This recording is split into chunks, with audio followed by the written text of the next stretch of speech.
What was it like captaining the Māori All Black? It was amazing. Honestly, that team is just like, it's so meaningful to me. I didn't really know much about my whakapapa and who I was, really. Tim Bateman, a former professional rugby player for the Crusaders, Hurricanes and Maori All Blacks, who is also the founder of the health and wellness studio, O Studio. When I got to the Hurricanes, like, things started happening with my wife's health. So she played high-level hockey, would win national cross-countries. And she went from that to like not being able to run 200 metres, like lost her vision, lost control of her bladder, like lost use of one of her arms, like her foot would just stop working. Like, it was just like over the course of a few years.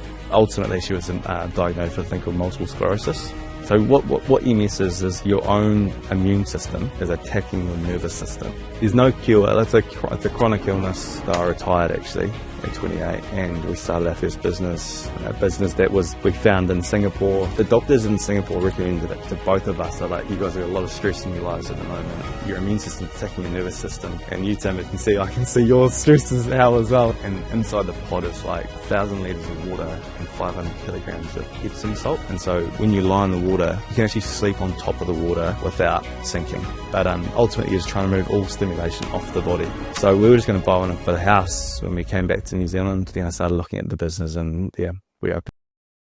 This is the Fresh Moni Podcast. 74% of Pasifika, 56% of Māori feel unconfident or unsure when making financial decisions. This podcast is all about opening up the conversation of money and to help everyone get better at it. So if you can please like and subscribe, it's our promise to interview more people who can help and inspire you to become better with money. Please note that this podcast does not constitute financial advice. If you are needing financial advice, please consult a professional or get in touch and we can point you in the right direction.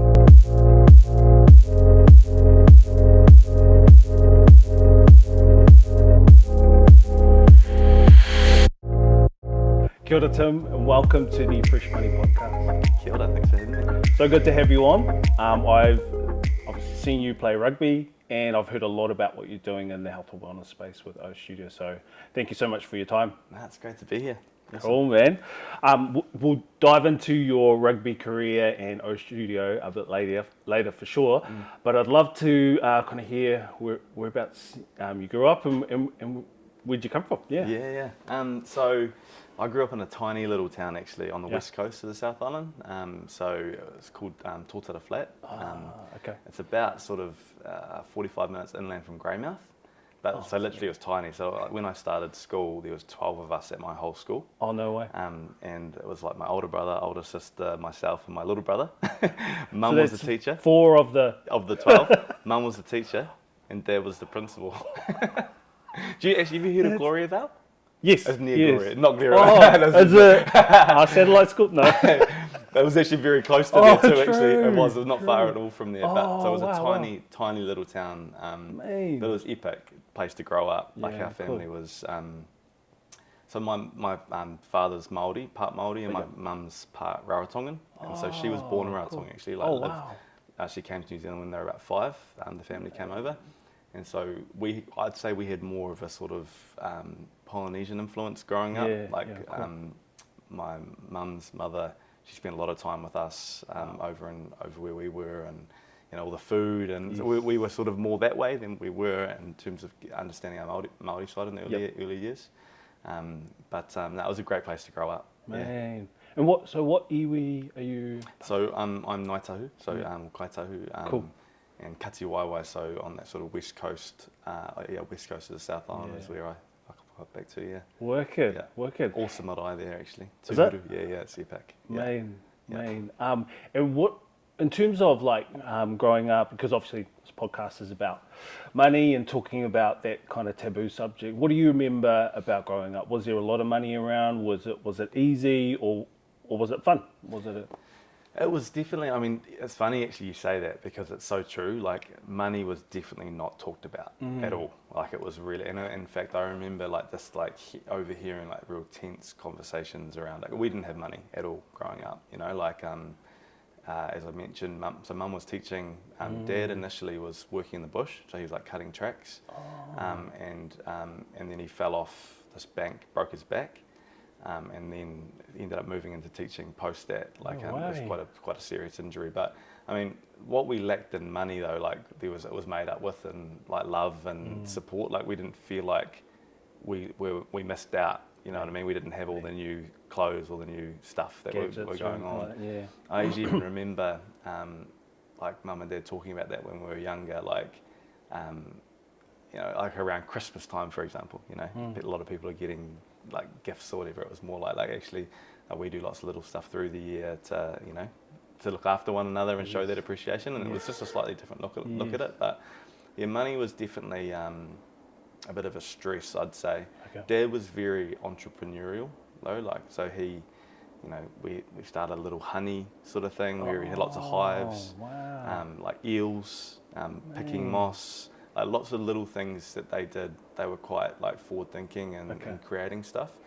They were probably burnt a couple of times early in that sort of money space, which probably soured things a little bit for them too. Gotcha.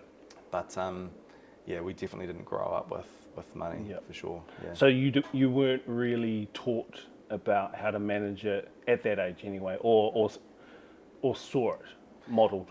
No, definitely not. It wasn't until I met my now wife. So when I came to Christchurch, so we moved to Christchurch when I was year 11, so 15. Yeah. Why did you guys move? It was just well, my parents actually came to Christchurch to learn to teach in Māori, so they went to did a course called Hoaka through Canterbury University, so learning how to teach in Māori, and so we just moved into Zone.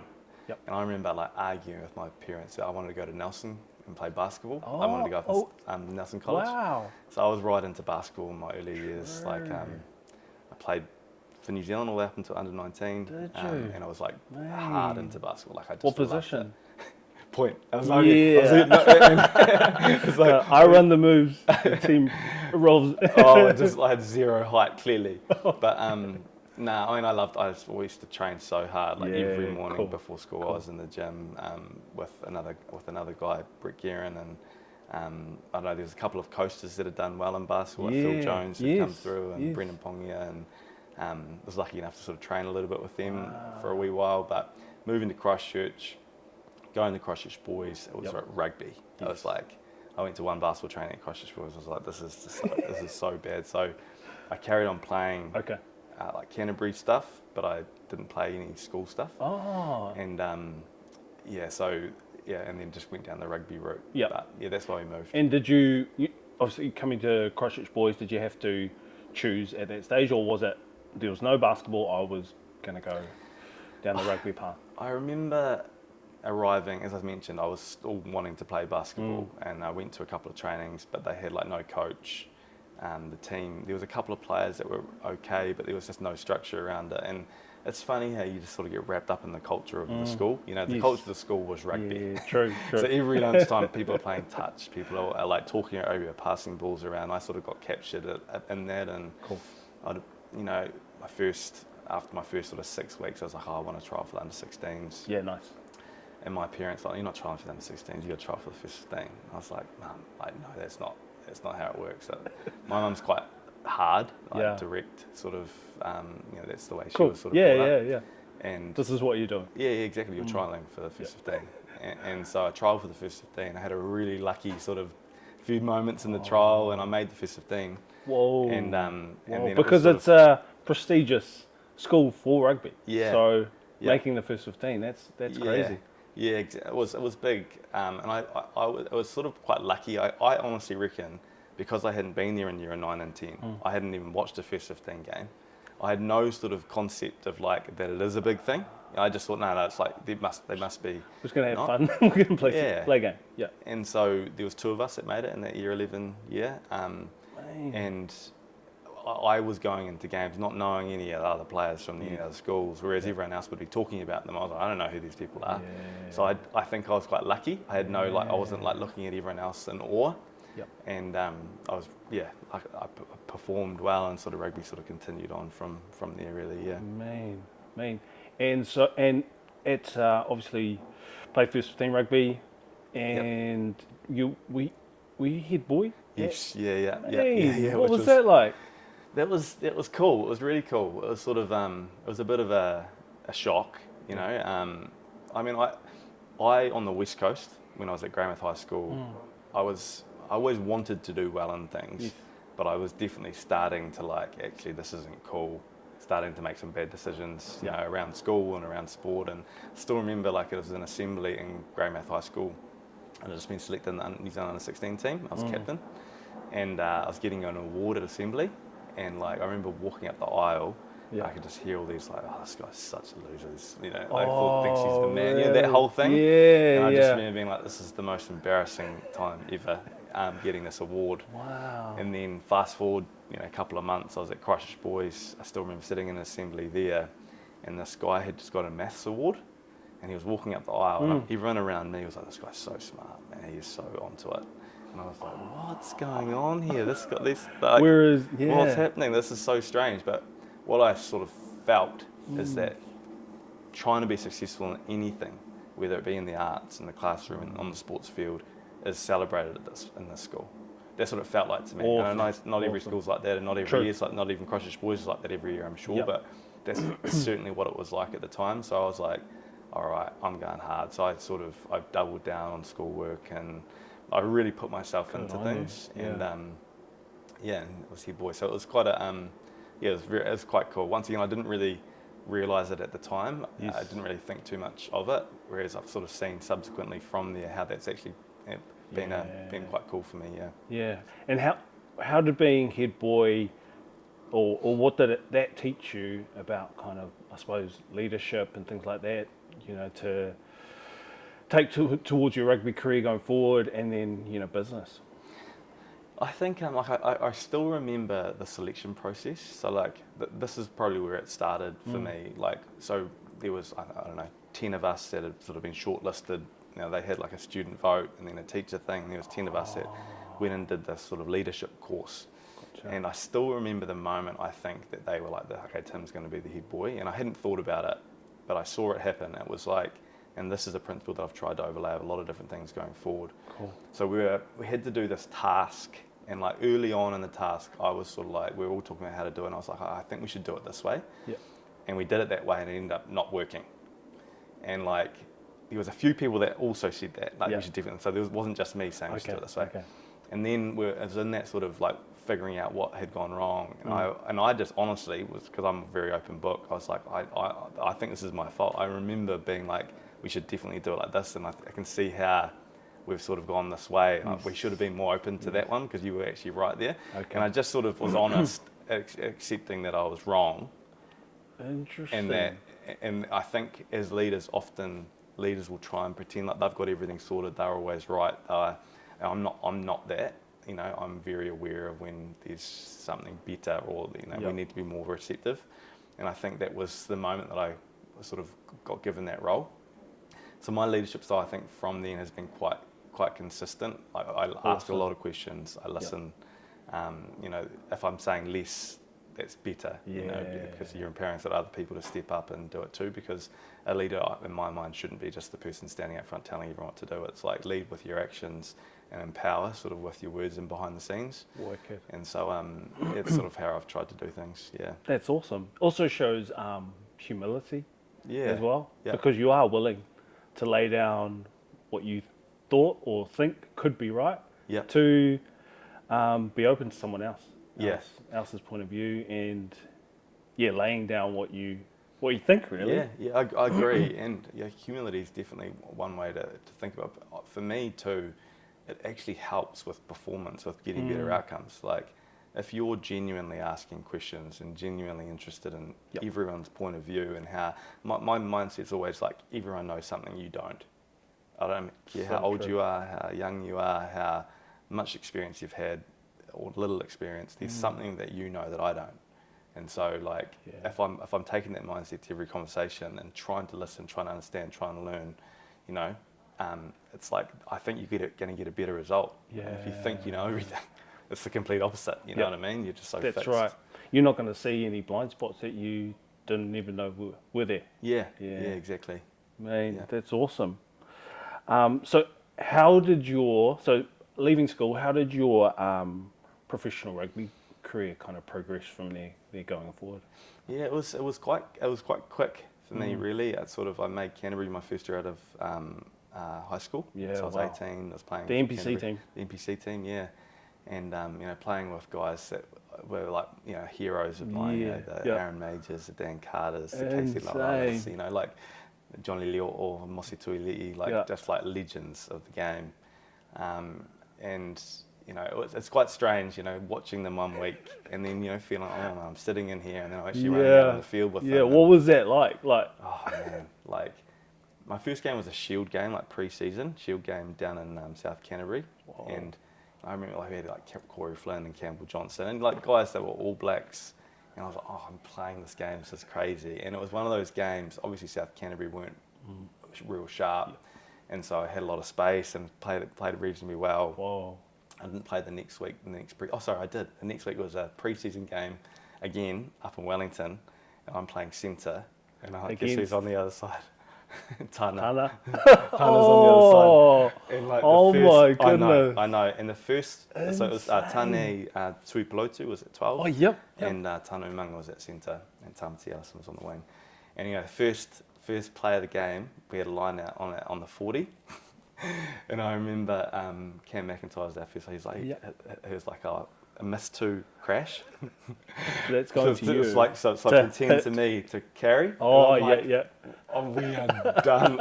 I'm just thinking Tana is going to come out of my blind shot and hammer me. Anyway, so I didn't even look at anything. I just remember catching the ball and looking up, and it was just this massive hole right in front of me, and I ran through this hole. Tana had the guys on our outside had come up and did a really good job to sort of pull him off, and I went through this little gap. Anyway, he came back and tackled me, and I remember lying on the ground, and he was on me, and I remember thinking, man, this guy smells so good. This guy smells so good. He had cologne on or something, and I was like, Tana Umanga's just tackled me, and he's smells real good, but he's got cologne on. I just remember that vividly in my head. That is awesome. But it was quite... So you're there tackling these legends, and you're like, smells good. Man, he smells as good as he hits. Exactly. But he was just because he was an absolute hero of mine as well. And he was just real kind and helpful after the game. And it sort of progressed quite quickly. I made the Crusaders that same year. Wow. Wow. So it was but there was lots going on away from the game too. I had, in that same year, I was studying full time at Canterbury, and I had my first daughter as well. True. And all my first year out of school, so I was full-time professional. So rugby. 18, turning 19, 19. That's Yeah. insane. Yeah, exactly. So it's sort of, there's a lot happening around that Yeah, time. how did you, I suppose, deal with a lot of, because life is busy, but that's super busy. Yeah. Because professional rugby has so many demands on you. Yeah. And obviously, a new beginning a family. Yeah. So many emotions and energy being pulled in different directions. Yeah, it was I look back now, I was like, what? How did I even think I was going to be able to do that well? And I was studying law, so I was doing oh my gosh, exams in South Africa in hotels, the night before a big game, crazy stuff like that. Obviously, Laura and I, we got together really young. We were together at 15. Oh, cool. And so we'd been together a long time before we had Shyla, but still, you never really can prepare for having a little one crying through the night and having to think about going and performing. And so there was a lot of balls. You don't sleep when you have a newborn, right? And I think I got really good at getting really clear on this is my time to do this is my time to do this, so I probably only made less than 10% of my lectures. Yeah. And so I pretty much had to learn everything by myself through a book, and so I'd just go hard for weeks prior to big exams to sort of try and cram everything in. Yeah. And when I was with family, I tried my best to double down on just being focus. there. You were in the moment as opposed to thinking about other things that were going on at the same time. If I'm completely honest, I think it probably impacted my performance. The messages back then were always really good men make good rugby players, having balance is really important, all that sort of stuff. I probably took that to the extreme. I did take that to the extreme. Yeah. I looked at people who had a more simple sort of thing, I just turn up to training, I nail my recovery, I think about rugby all the time. Yes. How much that can compound on itself over time. And so I think it definitely made rugby career harder, having lots of balls in the air all the time. Yep. But the other side of that as well, I think, is because we had Shiloh Young, because I never really backed my ability in the game. I was always having sort of almost 1 foot out, just thinking, oh, these guys are going to figure me out soon. They're going to be like, oh, we don't need him. I knew that the average life of a professional rugby player is 3 years. And that's what it is. Yeah, wow. And is it? Yeah, I know. I thought it was, I don't know why, but I just had a random figure of like 7 to 10 years. It may have gone up, but I'm pretty sure it's still really, really low because people will come and go. They might only be there a year, so it sort of brings the average down. But I always thought that I was going to be figured out pretty soon. I mean, obviously I'm not naturally big and strong. I was playing in the midfield. I wasn't a great defender or anything like that, so I always sort of felt so. I always sort of was planning for the next thing. Gotcha. I needed to look after my whānau. I needed to make sure they were going to be well looked after, and so they were always first. Always first. Don't know if Laura would say that all the time. Yeah, he was first. But no, they were There's always another in my mind podcast. first. There's Exactly. Your truth, her truth. Yeah, exactly. Somewhere in the middle is the real truth. Exactly. Yeah, it's it. But so I think that's what sort of drove my decision making to like really make sure I had my studies sorted and was looking at investments and trying to be smart with our money at those times and stuff as well. So I was always trying to figure that part out. Yeah, man. And you did a couple of stints or a stint in Japan as well? Yep.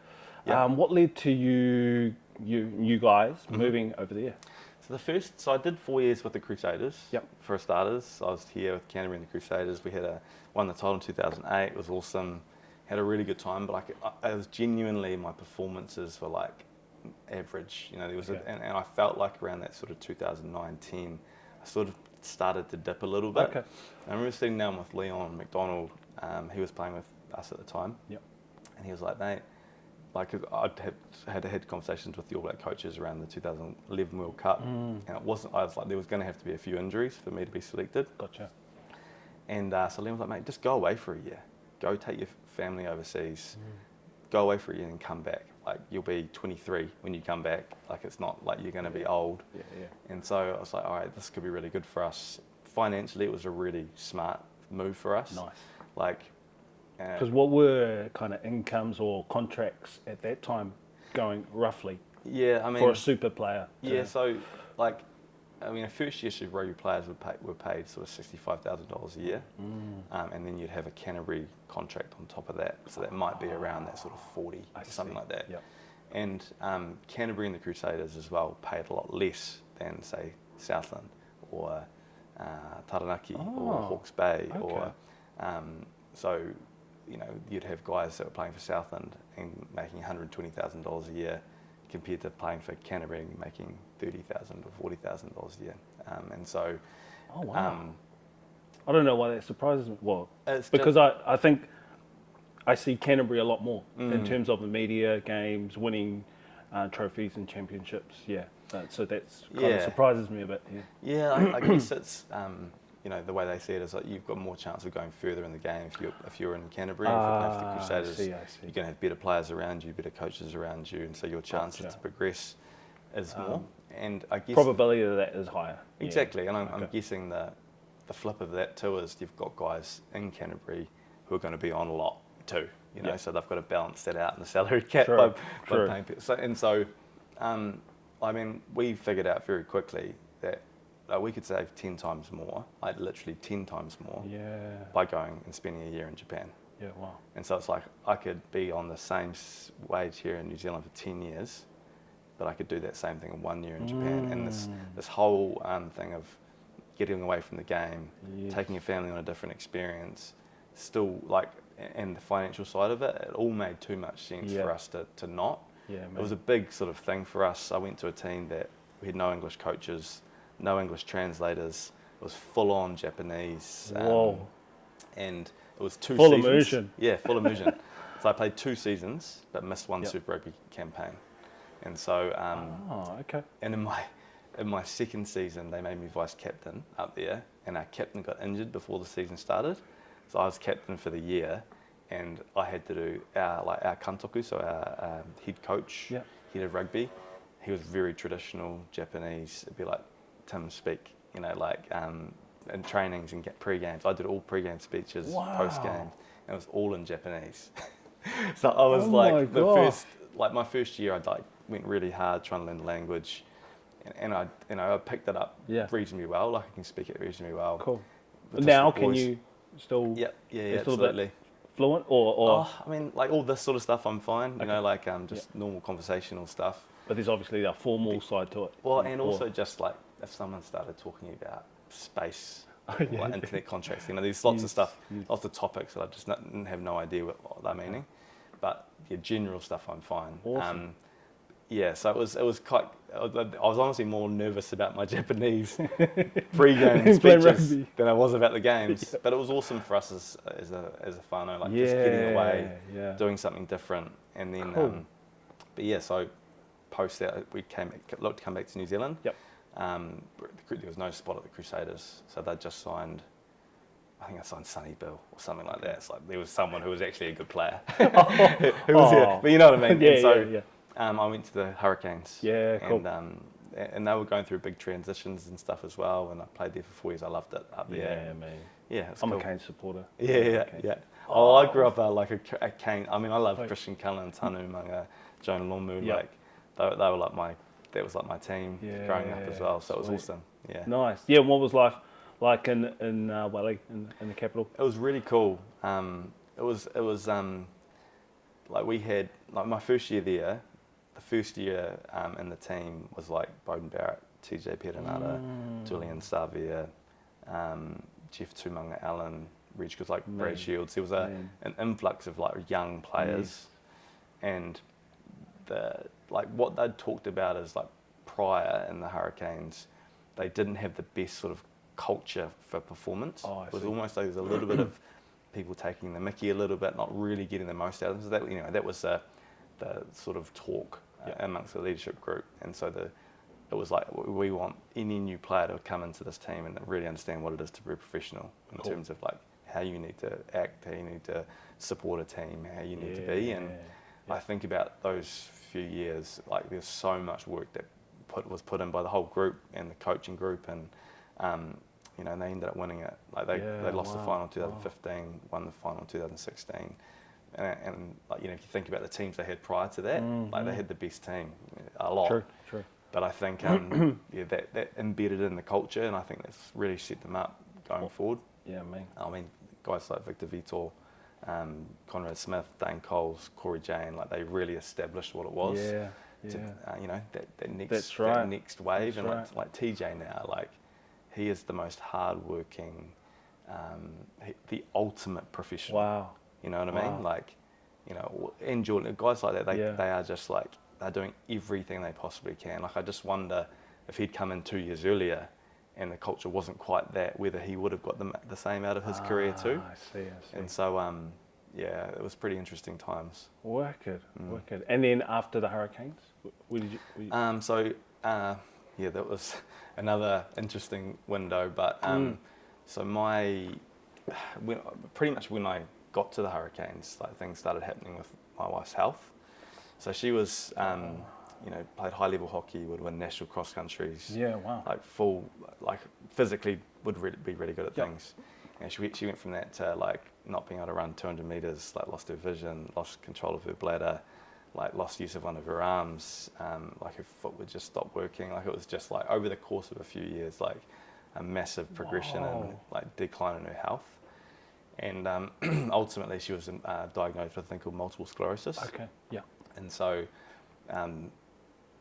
where we'd been in Japan, there was the lead specialist of multiple sclerosis. She went on medication in New Zealand. Like in the world? In the world. And so like, it's a weird one, but MS, pretty much the further you go away from the equator, the higher the rates of MS. So literally like Auckland to Wellington to Christchurch to Dunedin, there's more rates down in Dunedin than there are in Auckland. So I think it's got something to do with vitamin D. Anyway, in Japan, MS is seen to be like a high support illness, like a cancer, so there's a lot of money and funding and support for it. And so the medication that Laura was on in New Zealand was like beating her up, really. Okay. So we decided, actually, look, let's go back there, Financially for us as a family, it was a good thing. Health for Laura was going to be a good thing. Went to Japan. The actual medication that she went on like destroyed her. It was like a chemo, really. And so we were like, man, we can't be doing this either. And so Oh my gosh. went to Singapore. How come? Like, it was just a really aggressive drug, like a really aggressive drug. So what MS is your own immune system is attacking your nervous system or the sheath around your nerves. And so if you think about our nerves control everything that we do, the way we look, the way we lift an arm, whatever it is. And so the nerves run all over your body, and you've got this sheath around them, just like a rubber cord or like an electric cord with rubber around it. Yep. And so with MS, the immune system's attacking that sheath, and so you have all these holes in that sheath, and so they start short circuiting, if that makes sense. And so insane. And is there no support or treatment? There's no cure.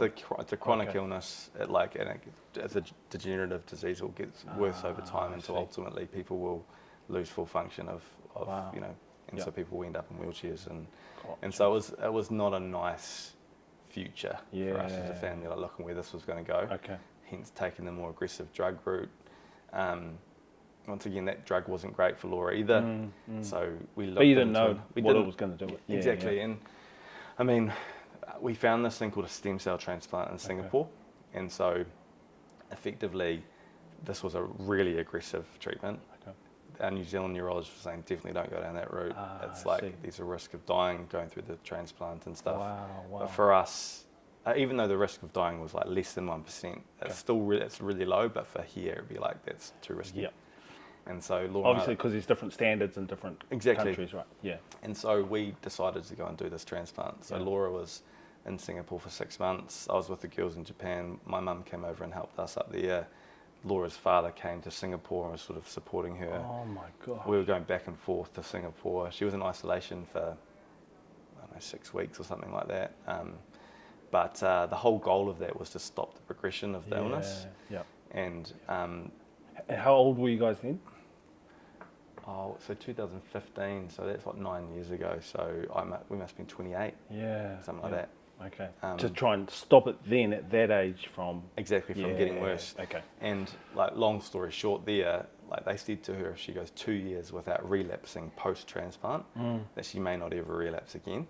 And it's it's gone 9 years and she hasn't relapsed since the transplant. That's amazing. It's amazing. It really is. That is amazing. I know. And so I know we touch wood, because we know that it can sort of, at any stage things could come back, but that's like all of us.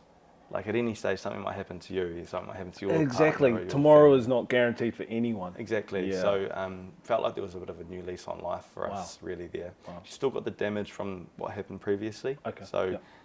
She's not 100% full health or anything like that. So that's the daily battle still for her, but she hasn't had any further decline, which was huge. Awesome. So post that, so I was 28, and I was like, we have to be back in Christchurch now. We needed to come back to Christchurch to have family support around us. And so I retired actually at 28, and we started our first business, a business that we found in Singapore. Oh, true. Yeah, around stress. It was honestly all alongside the stuff that we were going through. We found some things that supported us. Interesting. So retired, came back. Laura's like, we have to do this business. Like she was like, we're doing this. We have to. Which was a float centre.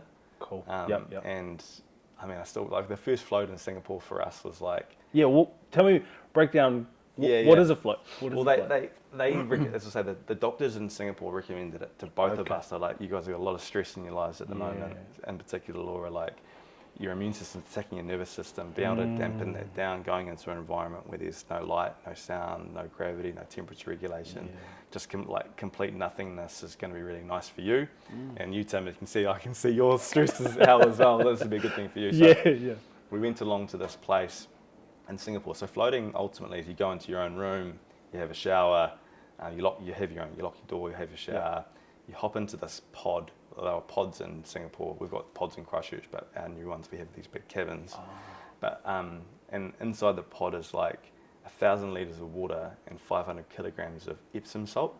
And so when you lie in the water, you can actually sleep on top of the water without sinking. You know, you're completely weightless. It's Really? like you're up on top of the water. Because when I swim, I'm like a stone. Exactly. And so a lot of people will Wow. fall asleep in there. But so when you lie down, you hop in, you're like, oh shivers, I'm like buoying, I'm on top of the water. Music starts playing under the water for the first 10 minutes, and so it's like relaxation music, and so you're just sort of chilling out.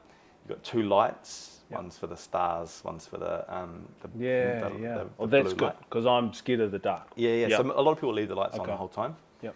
The full experience would be to turn the lights off Gotcha. and stay really still. When you find like a comfortable position somewhere, it's like you stay really nice and still. When you stay still, the water and the air is the same temperature as your skin. So you lose, you actually don't even know that you're floating in water. It's like you're floating in nothing. And so then the music fades out, and it's like, there's nothing, there's no light. Some people feel like they're standing up, some people feel like they're like moving around.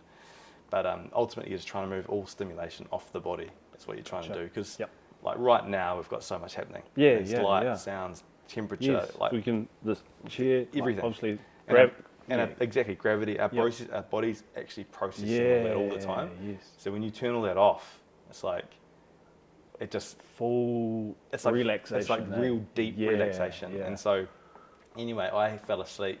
I dreamed I was back at my family home, and I was like, this is like next. I couldn't wait to get out to reception to talk to Laura. She came out, her eyes were all red, and she was like, let's just go. I was like, what do you mean? She was like, hated it. Oh, did she? She got salt in her eyes because it's so salt, and she didn't know which button was what, and because you're naked in your own Oh room. my God. You can float in togs, but it's like, once again, no sense. It's like they were like, float naked. Yeah. And so she was like, I was naked, I didn't want to push the wrong button because I was scared they were going to come into the room and all this stuff. Anyway, I got That sounds like that Friends episode where Ross is trying to get a tan or something, and he gets like 10 tans on the front. Or something. exactly. Well, that was it. It was a blowout. And so I managed to get her back a few days later, and it was better.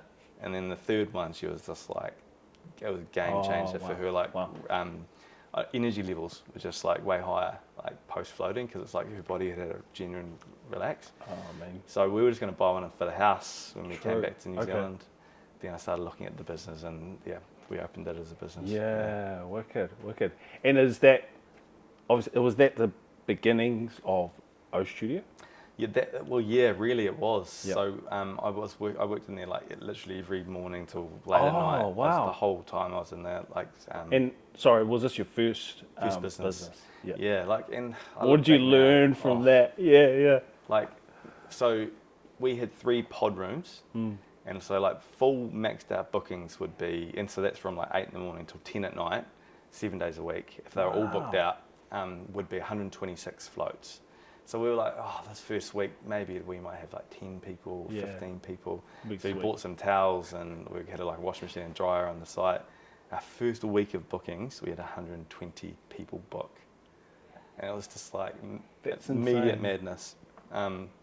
Very quickly outsourced all the laundry. Like it was, but it was just like, we were just going by the fly. You want success, but too much too soon can break a business, right? It was, and we just had no idea what we were doing. Yeah. We had good people around us that supporting us, but it was a real massive learning curve. But we got on top of that, and we hired a team, and within a few months, we were like operating really well. Wow.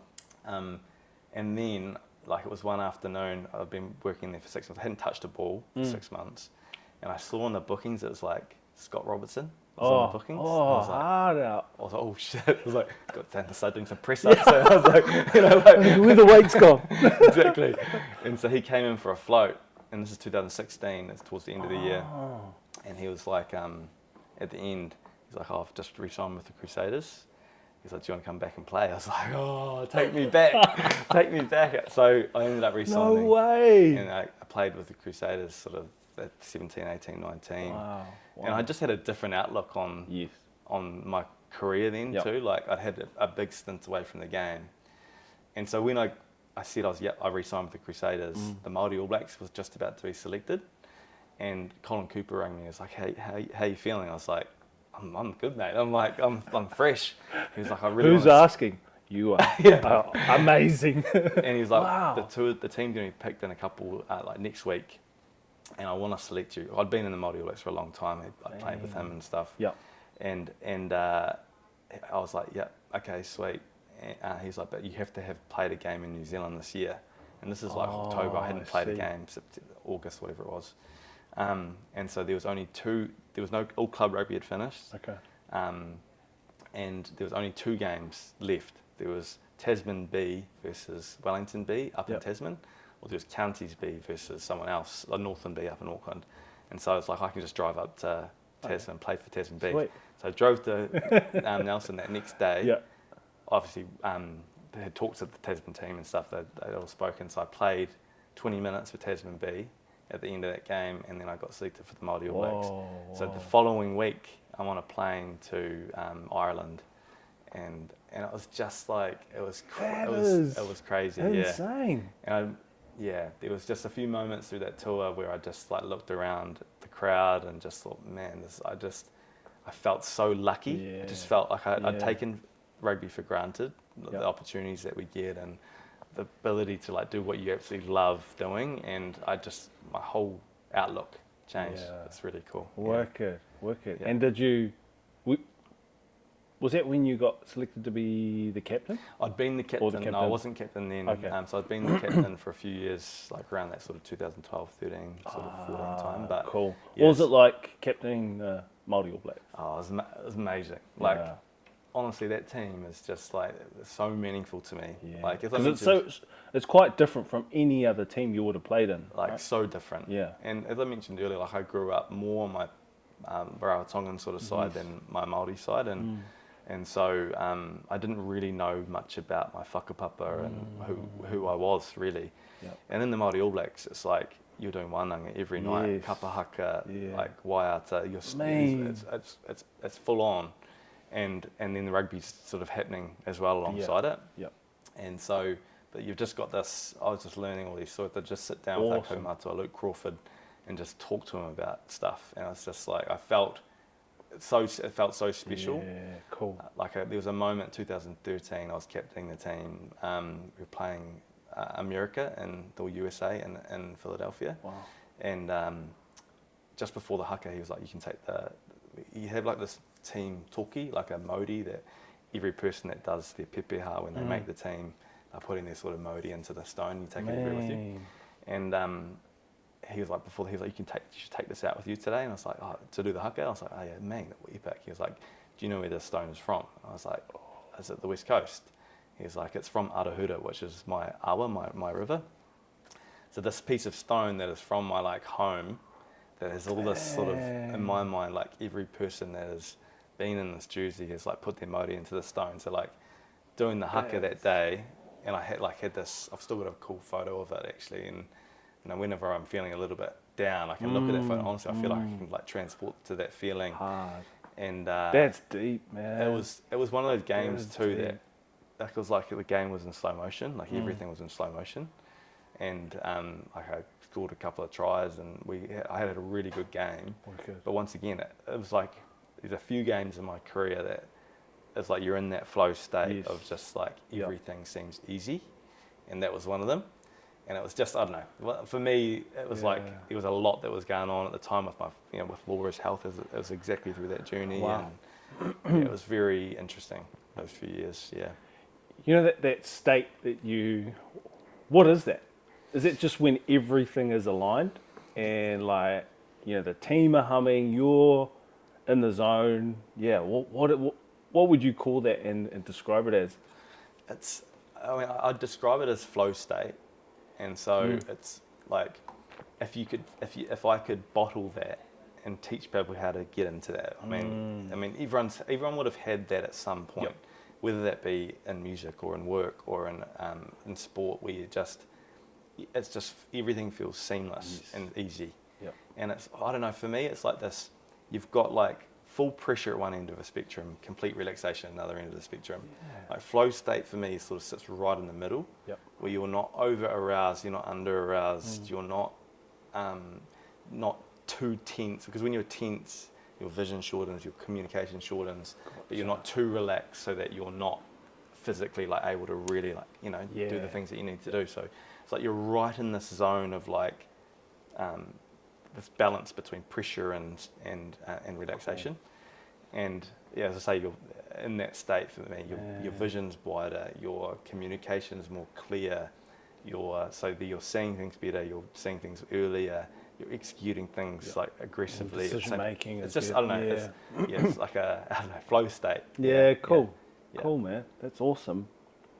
And what advice would you give to professional rugby players, whether they're just starting their careers or those who are nearing the end regarding kind of entering the workforce? I'd say when you're playing, like you've got a massive advantage that you should in somehow try and maximise. So I thought a good way to think about this is like you're 28 years old and you're a professional rugby player, and you're hoping you might have another 5 years in the game, something like that. You're looking at some overseas options, or you're looking at staying in New Zealand, and whatever it is, like you will finish. Like you are going to finish. You're going to retire. Yep. That is going to happen. And so for me, like building a good network, like it's really important. So having a good network of supporters around you. So how do you do that? Like, and you've got a lot of opportunities at promotions, at post games, at pre games, but also like if you got on the phone and rang a sponsor of the team, like it could be a bank, it could be a mortgage broker, whatever it is, and said, hey, it's Tim Bateman here from the Wellington Lions. I'd love to just come and watch what you guys do. Like, can I come and just like shadow you guys for a day? Like when I'm looking at my transition post game, and I'm hoping it's not going to be another 5 or 6 years away, but I just want to know what it's like. Yeah, they'd be like, absolutely. Like, come on in. We'd love to have you in. We'd love to. And like, then you've got this. You can get in there and you can understand what a business is like and something that you might be interested in. You make connections, you show that you're a good person, you show that you're proactive, you show that you're willing to learn and listen. Like that there is like the easiest thing in the world to do, but the amount of people that do that is so low.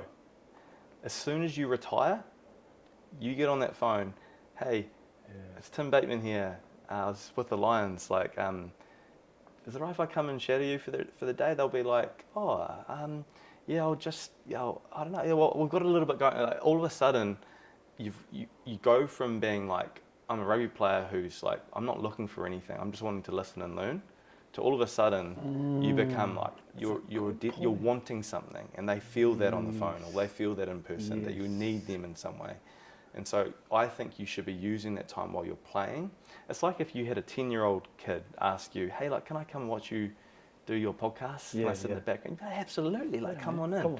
Whereas if there was someone, I don't know, that was trying to get into podcasting, and podcasting is probably a bad example, but where there's an element of that they're wanting something, they're needing something from you, that they're trying to take for themselves. It just, the dynamic changes. This genuine, kind of desire to learn. Exactly. It's like, I'm playing rugby full time and I've got a 3-year contract where I'm about to go overseas. Like, I'm not needing anything from you here. I just want to listen. I want to learn. I want to observe. I want to make connections, because this is something I might be interested in 5-6 years time. Yes. So that's one thing I would say is like, spend time doing that. Like, because the most valuable thing you can have is like, you've always got to build your knowledge base, build your skill set, build a network, build a reputation, build resources. All those things come through, I think, just getting out there and trying stuff. Getting out there, like, try this, try that, try this, try that, and find something that you actually think, this is something I'd like to get into post-game, because it's a massive stress coming to an end of a career, regardless of what you get set up financially. You're going from an environment where you're high support, high fun, all like-minded people. You've got this real like goal at the end of every week. You're all heading in the same direction. And you've just got all this physical stuff going. You're training for your job. You've got mental support coaches. You've got all this stuff going on. You're paid really well. And then it's like, it's gone. All of it. And you're in a place that you may not resonate with the people the same sort of way. You may not have as much fun. You haven't got a physical training in your week, and so you start your body starts changing, and unless you do something about it, you haven't got all this mental support around you. You've lost your this purpose every week. There's lots of things that happen. So I think you've got to get a lot right through that time to transition well. Big time. Man, that's crazy. It sounds dangerous. That's crazy, but it is. It's serious. Because I've helped a lot of ex-rugby players after. And the thing you've got to do is obviously start earlier. You know, I've helped them with mortgages and investment properties and that kind of stuff. But it's, man, if they'd started even just a couple of years earlier, I know. the amount of equity and wealth they could have got would have been exponential in some cases. I know.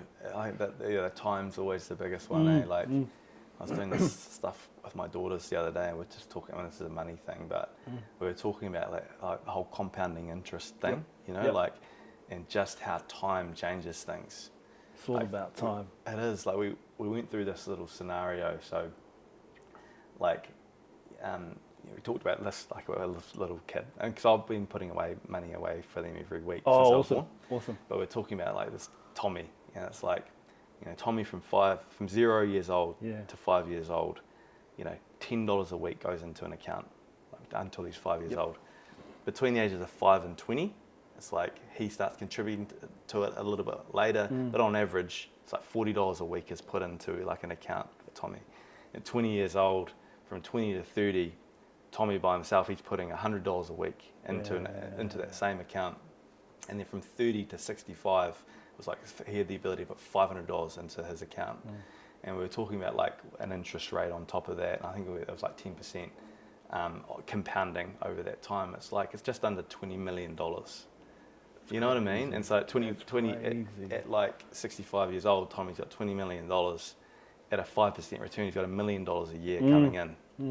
You know what I mean? But that's like, those numbers are a challenge for people. I understand that. Yes. But the principle's the same. Like small amounts over a long period of time make huge differences, you know? And Crazy differences.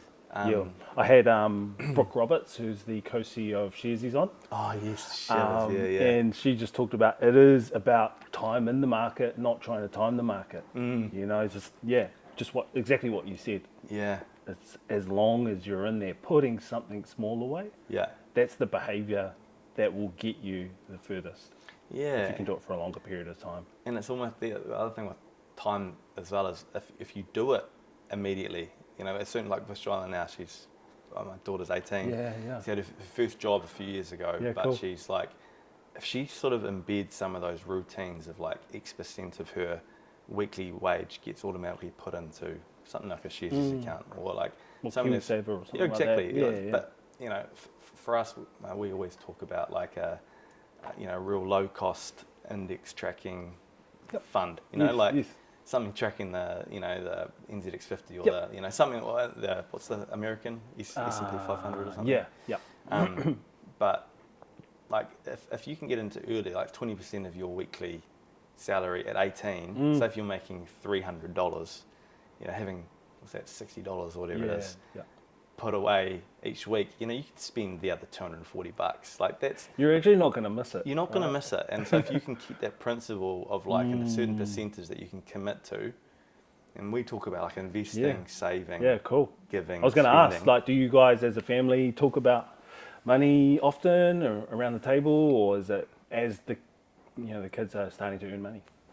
Honestly, I've always tried to. I've always tried my best to. Awesome. Like, you know, like, because it is a mind, like, I have little experience in this area at all, but my take on this is, like, if you're open and honest around things, if you make something part of an everyday conversation normalized, it becomes less tension and stress around it. That's the way it sort of has always felt to me. Cool. And money is, like, it is an important part of life. It is. It just is. No one can say that it's not, you know, and we need money to live, obviously, but it can help improve the quality of our lifestyle. I disagree that the more money you get, the better your life becomes. True. You know, I know a lot of really, really wealthy people that are the most unhappy people I've met. You know, it's not as if the more money you have, the happier you are. Doesn't equate to extra happiness. But it gives more opportunity, and it gives, like, I think there's no downside to having access to money. Correct. And so, but I think, I mean, the work that you're doing, obviously, I just think is super important. Like learning how to handle it properly, how to think about it, like little things that you can put into your weekly routine that is looking after that sort of nest egg for you. I think they're super important conversations. Man. Who handles the money in your house? Me, actually, Yeah? yeah. Nice. Sort of wish it wasn't me, actually, to be honest, because it's not like... Are you good at it, or have you always been good at it, or something nah. you had to learn? And I'm definitely... I think the way I'd think about it is I'm like... You know that sort of... what's the saying? It's like penny wise, pound poor, or whatever it is. Yep. You know, like good with... Or bad with big investments, but... Yep. Good with Looking after every little penny. the pennies. I'm the opposite of that. Like, so I'm not like, if we go out for lunch, or if I'm always shouting things and doing things, I don't mind spending money on stuff. Cool. Yeah.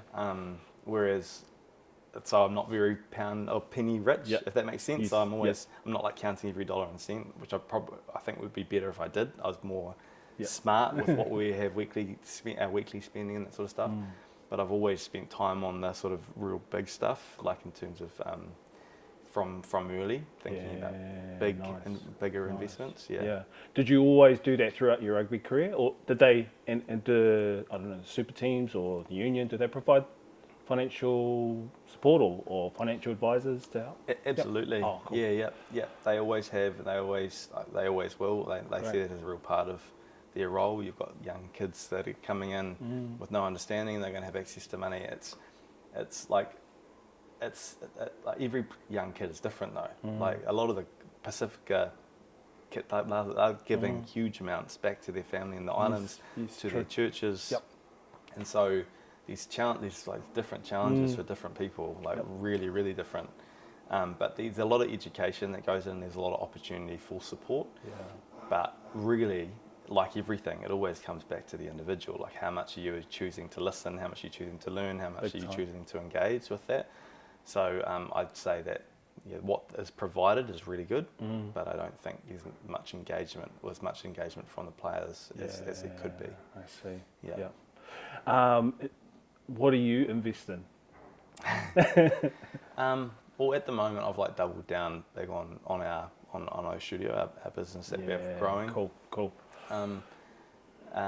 But for starters, for me, it was like I really wanted to have our home sort of all finished and done. And awesome. And I invested a little bit in property, so some residential property and some commercial property. Cool. And then any reason for that? Was it? Honestly, for starters, it was I talked about earlier, thinking that I was going to be figured out and found out, be out of the game real quickly. Always just felt in my mind, if I have my home sorted, then whatever else okay, happens, we've got our home, you know. And so that's where that sort of started, and then sort of started learning a little bit. Like my partner's dad, he left school when he was 14, 15, went plastering, and just he created an awesome business, like an incredible business that's just like looked after their lifestyle, but grafted for 25 years on the not all that time on the tools, but like a long time on the tools, and moved into it. And so he was the first person that sort of started to give me, hey, like read this book, have a little think about this. Cool. Like the Rich Dad Poor Dad book was one of the first ones he gave me. Awesome. The Richest Man in Babylon, I think, was another one. But it's all these sort of principles of like business and investment that I'd never even thought of before. I'd never even never talked about. It was always taboo. And so it started with a little bit of learning. Cool. And then talking to him regularly around how this could look or what we could do. And then then it sort of went on from there. Great. I had a couple of people in Wellington that helped find properties for us to look at investing in. And, awesome. A lot of external help and a lot of learning. A lot of learning, eh? Yeah, man. Let's jump into O Studio. Yeah, cool. How does O Studio work, and how did that come about? So I talked about Cloud9 earlier, and like how Cloud9 sort of was really successful for us quite quickly. Yep. And it just showed that there was a real demand for something in the market. People were stressed. People have a lot of struggles going on all the time, like somewhere that they can just step away to and feel well looked after and really relax and recover. Yep. Was clearly something there, And so for me, the next few years became like, what else is there? Because I know floating's not for everyone. It's not. You know what I mean? And it's there's a cap to the business model and stuff as well. So I started looking at like, okay, what else gets these same type of outcomes where people are like stepping away from life, looking after themselves, trying to do something for their well-being, you know. Yep. And so every rugby trip became like a scouting trip of every like place I could Nice. see. And So you're doing research? yeah, exactly. And so you know, saunas, you know, infrared saunas, traditional saunas, ice baths, you know, like what's going on there, like what is this all about? Yep. You know, massage, like different types of classes, whether it be breath work or yoga or and recovery equipment that we were using in rugby that the general public didn't have access to. And so I was like, how can we put all this together in one space? Because the way I sort of saw it was like 60 years ago, there were no gyms. You know, there was mixed martial arts centres, you know, but there were no, like gyms weren't everywhere like they are now. Yeah. And you know, why was that? No one really understood the need to work out physically. And I was like, why would I lift weights? You know, like, have you seen Anchorman? He's like jogging, you know, I think you just run for an extended period of time. Like, no one's talking about looking after your physical health because no one really understood the need. And so I think we're at that stage now where it's like, actually there's more to health than just training physically. You need to think about your sleep, think about your stress, think about how you can use things like heat and cold that can help with your health and well-being. And so we're like, wow, there's all these, let's build a place like that where people can go away, not train, actually look after that whole other piece of their wellness. Because, you know, I talked about Laura before with her health concerns and my stress around that. Everyone has a story like that. Like, you know, whether it be relationship challenges or work challenges or just general life problems, you know, that are going on. Like, everyone's got something. So, but where do you go to look after yourself?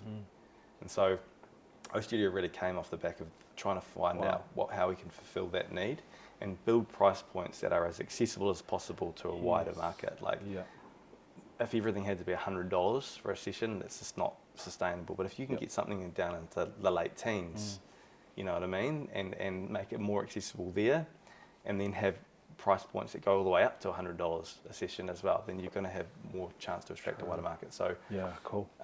We opened O Studio 2019. That was more of a challenge. COVID hit 6 weeks later, whatever it was, 10 weeks later. But we sort of came out the other side. We started getting approached by different people around New Zealand about like, hey, I'd love to do this in Auckland, or I'd love to do this in wherever. So we took 18 months to build like the whole franchising system, which was huge. That would have been intense. Oh, massive. Yeah, it was like, that's like... How hard is that, franchising? Oh, man. Where do I start? It's so hard. And it's so hard because I care so much about it. Like, it's like I feel like we've created something that can make genuine impact on people's lives. So we have hundreds and hundreds of people. Like, I think last month across the 3 studios in New Zealand, we had like 5,500 visits into the studio. So there's like a lot of people that are going in, using this stuff and getting good outcomes. And so I'm like, I care about doing it well. How do you scale that? Like, if we have one location in Christchurch, we're not really achieving the mission of making these things accessible to people. And so it's like, we need to have multiple locations. I don't have $20 million to go and open 20 locations, you know what I mean? And so it's like we have to work in a franchising model where we're working with business partners to do that. And so, you know, finding the right business partners, finding the right locations, negotiating the right terms, making sure the things are set up well, making sure they're trained really well and they feel supported and that the customers, as they walk in the door, they feel the way we want them to feel. And so, like... you got to get consistency around... and we want variation though too. Like we have these concepts of tapu and noa, like in the system, like what's tapu within our O Studio, what's sacred? This is what's sacred. Like, it's like our mission of making holistic wellness is understood, as accepted and as practiced as physical fitness. That every single time someone touches O Studio, they're one step closer to their best. You know, whether they see a piece of content online or whether they go into a store, that they feel like they're moving towards something better for themselves. So that's our mission. You know, that's what we always have to shoot. That's tapu. Anytime we're not aligning with that, we're not doing the right thing. Second thing that's tough is our values. So we call them our anchors. So like, we innovate, we connect, we excite, we deliver. We have to be innovative. We have to be connecting with people genuinely. We have to be exciting people, making it fun. And then we have to like deliver on our promise. You know, the way we do that, like the service offering will vary, I think, over time. Yeah, It might not true. be floats in every centre. There might be different pieces of equipment, but if they're moving us towards that mission, that's what it's about. Our brand is tapu, our colours are tapu. But we actually want every location to be slightly different.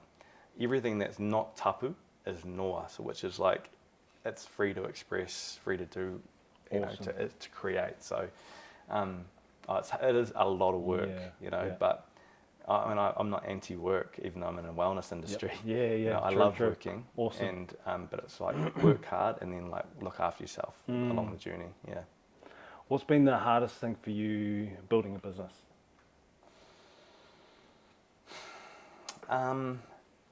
The hardest thing really for us at the moment is just like seeing all the problems that you just can't expect and like figuring out how to fix those problems as quick as possible, because it's not just you that it's impacting another business owner or another client or another and so you've just got to be, it's almost a little bit of naivety is good, if that makes sense. Yep. Because if you knew every single problem all at the same time, there's no way you'd take action. You just wouldn't. If I could know now, if I knew 5 years ago what I know now and I knew it all at the same time, I'd just be like paralysis of like, there's no way I can figure this stuff out. Whereas almost just like getting it, the way I think about it is just get like a lean on and just like keep like try and lift the next step in front of the next step and in front of the next step and like back yourself and get good people around you, because you'll figure it out along the way. That's sort of where it's at for us. We know there's great opportunity, but at the same time we've got like so much to do to make sure we do it right. Yeah. Well, good. How did you fund the business? Was it your own funds or friends and family? So it was all me actually. And so like we didn't have any bank debt or anything. It was all just everything. No investors or anything like that? No. And actually up until about 3 months ago, I've just brought in an investor into O Studio franchising. Cool. I'm a team person, like I've wanted to feel like I'm part of a team. Yep. And he's not just an investor, he's come and he's working full time in the business. He's grown with me.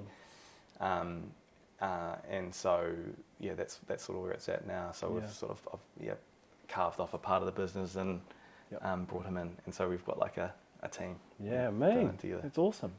Yeah. How has what you learned in rugby, or the training, the discipline, how has that crossed over into the business, or has it not? Definitely, yeah. I firmly believe the skills that you learn in high performance sport, because high performance sport it's like it's high performance for a reason. You've got 50 people behind you wanting to take your position. You've got every week you're like on trial. Like if you think about it, it's like you're going into an exam every week, every Saturday. True. You've got like this test, and if you fail that test, there's 6 people behind you that want to take that spot, and that's a great point. You've got to like if you're an accountant or a lawyer or a school teacher, you're not going to lose your job from sort of poor performance in 1 week. You know what I mean? You can sort of dip. You could dip 20%. You could dip 40% for a few weeks, and then come back up, and like there's not that real highlight. And also like, how many accountants or teachers are like, I want to be the best teacher in New Zealand. I'm going to be the best at my planning is going to be just through the roof. I'm going to be doing this and that. I'm going to learn this. I'm going to get feedback on this. I'm going to watch my class video from yesterday and see how I could have done things differently and done things better. Like my guess is there's no teachers doing that, going to that level of detail. In high performance sport, it's like you have to be at that level. You have to be constantly assessing and like driven. And if you're not 40 minutes early, you're 40 minutes late, sort of thing. No one's there. No one's turning up 10 minutes before training. Everyone's there at least an hour before, doing all their prep and watching, and they're at night. So you're constantly trying to find incremental improvements, and you've got to plan better. And so that mindset transitioned into anything is going to be helpful. It doesn't mean it's like easy, but it's going to be helpful if you can take those same sort of mindset forward. If you were to go back in time and do O Studio all over again, what advice would you give yourself? It's such a good question. Oh, far out. That's a really good question. And that's really hard. What would I tell myself in 2019 that I've learned? Yeah, now? if your younger self was sitting here, what would you tell yourself? What advice would you give it? I'd say like, don't worry, you'll figure it out. I'd be like, you'll figure it out. You know. Yeah. That's what I'd say. I'd be like, because the hard thing with business is your confidence is constantly getting knocked, and like I could spend 5 hours right now telling you about every single problem there is ahead of us, and so it's like there's an exponential amount of things that could fail and things that could go wrong all the time. And so like if I choose to pull my focus all the time, I'm just going to shrivel into this little ball and not get out of bed. But the reality is I've got to get out there and I've got to move forward and do positive stuff, because I can also choose to look at the 5,500 people that came in over the last month and got amazing results, and like read the feedback and be like, I'm so like grateful that this is here. This is like my second home. Making a change. You know, people's lives are getting better. Exactly. And so like it's like be careful where you put your focus would be one thing. Like be careful who you spend your time with. Like, you know, like your behaviors and your actions are really shaped by your environment.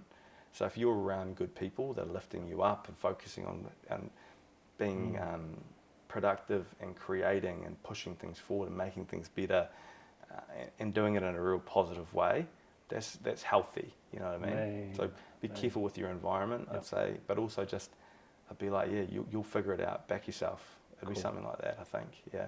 Yeah, that's mean. That's mean. And finally, I ask this question to everyone who comes on: is what does wealth look like to you? Yeah. See, for me, I'm probably a little bit biased here in this because of my past. But like, it's funny. Like, you know, a healthy person can want 1,000 things until you lose your health. Like an unhealthy person only wants one thing. You know what I mean?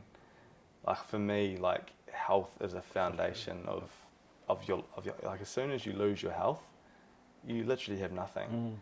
Like you personally, but also you can't help the people around you. You can't help. You can't pursue the things that you want to pursue. And so, for me, like health is wealth. It really, really is. And I've seen that firsthand for us. I see it every day with people coming in. And so for me, like an investment in yourself is always going to be the start. And investment doesn't mean money often. You know, it can be going out and walking on the beach. It can be getting up that 30 minutes earlier and easing into the day rather than having to rush and constantly be in a state of stress. It might be for 10 minutes over lunch that you just turn all your phones off, turn everything off, and you just sit quietly and focus on your breathing, and because that activates this parasympathetic nervous system, which is it's really good for you to get out of that stress response. So like I'd find little ways that you can, once again, the whole time thing, compounding interest. It's the same thing with your health. It's little things done over a long period of time that generate good health. You know, the healthiest 85-year-olds are the people who've done something small for themselves, either physically or mentally, for 55, 60 years. They aren't the people that did a 12-week challenge and lost 30 kilo. It's like little small things done over and over and over again. So find something that fits in with your day or fits in with your week or fits in with your month would be step one. So physical, personal health. The second thing I think, like wealth is the quality of your relationships.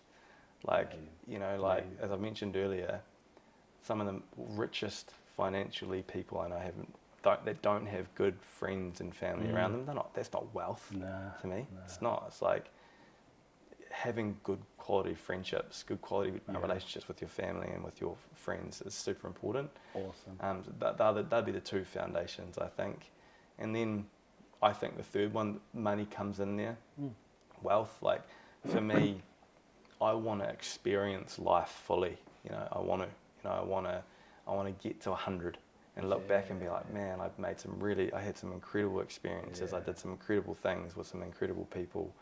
I experienced, and to be able to do that, money has a part to play in that. It just does. And so I'd say, those sort of three things together. Yeah. Man, that's really awesome. So one more question. Yeah. What does the future look like for O Studio? I mean, for me, as I mentioned before, like we want to make holistic wellness as understood, as accepted, and as practiced as physical fitness. Yeah. And so that's a big mission. You know, if you think about how many gyms there are, how many people that understand what strength is, what speed is, how many people could tell you what heat could do for your body or mind, what cold could do, or what stress actually is, and how you can manage that, and why you'd even think about managing it. So we've got our mission is driving us forward, and so what that looks like practically is that in 40 years' time, 50 years' time, like people are still getting massive benefits from coming through O Studio and like getting what they're after. Yeah. The second thing is that the businesses that open are profitable, are making a really good financial return. Yeah. Third thing would be that our business owners love doing it. Yeah. You know, like if we've done a good job, because once again, running a business and being financially successful doesn't mean happiness. You know, actually enjoying that and enjoying that journey would be the third thing. Yeah. But really, what that looks like practically is lots of locations. And so in New Zealand, we're thinking 20 to 25 locations initially. Yeah, awesome. We've got 12 coming. So we're sort of halfway to that New Zealand start. Cool. Then maybe in 6 years' time, more studios that open up as the demand increases and as the need increases. But really with franchising, it's at a scale. We want to go to Australia. We want to move up to the States and the UK. And we're sort of cutting our teeth in what is probably the hardest market at the moment. In New Zealand, around compliance and everything, it's challenging to do this here. Yep. There's obviously, with less people, there means less money, which means less business success. The total addressable market is smaller. 100%, exactly. It's like if you're a tech company and you're based in Silicon Valley, the chance of you actually being successful compared to being a tech company based in Palmy, it becomes harder to do it in Palmy. Totally. You know, and it's just by exactly the same business, exact same people in both places. Just volume. Yeah.